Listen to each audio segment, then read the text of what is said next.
Hi, my name is Christian Jimenez, and I'm going to talk about global economic inequality.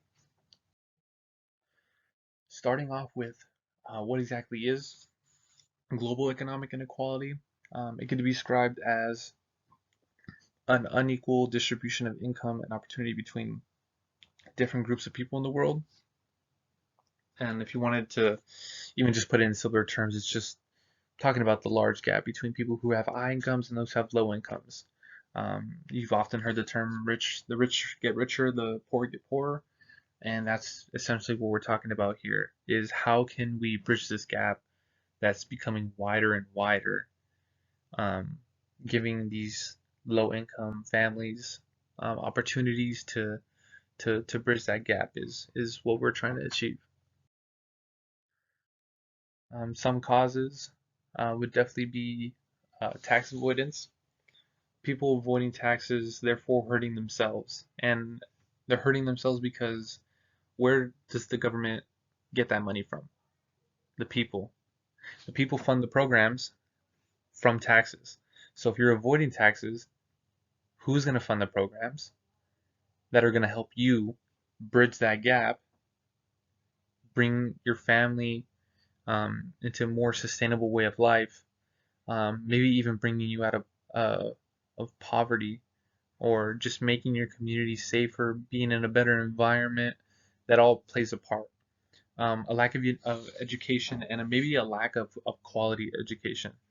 Um, is also a cause. When people, um, let's say, aren't putting enough resources into the educational system, it affects the people. Um, they're not being educated as well as they should be. It doesn't matter whether you have um, a school running how it should if the quality of the education isn't there. And what I mean by that is maybe there's not enough resources being put into it. Um, Teachers aren't qualified enough. It could be a sort of a plethora of things that are contributing to a lack of education, but it's one of the easiest things to fix. Another thing would be exploiting poorer countries. Outsourcing is a problem that we have. If you were to take an example of a U.S. job being outsourced to um, another country because they're able to pay that other country lower rates, because let's say um, the people in the U.S. Are in unions advocating for higher pay, so they just outsource those jobs. It doesn't help the people getting the jobs because they're paid at such a low rate where they're barely being able to get by, and there's no opportunities to move up in a job like that. And it doesn't help the person being outsourced because they lose their job. They might have to rely on unemployment, which isn't guaranteed. So if you're not guaranteed unemployment and you also can't find a job, what happens to you? What happens to possibly your family, if that's what you're working to support? Some little side effects of global inequality are definitely drug abuse and crime. I would tie those two together. People becoming depressed because maybe they're not where they want to be in life, because there's just not enough opportunity around them, either because of their childhood or because of their bad mistakes. And of course, poverty.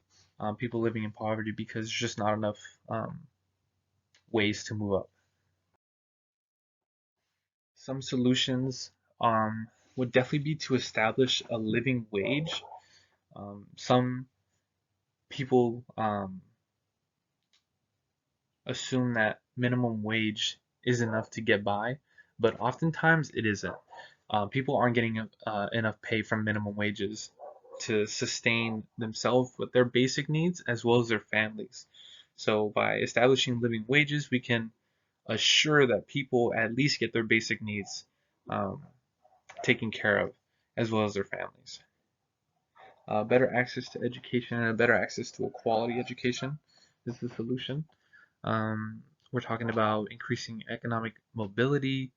Um, if, let's say, you're in a low income family and your parents don't have enough money to send you to college, and you get stuck working like also a low income job because you don't have an education.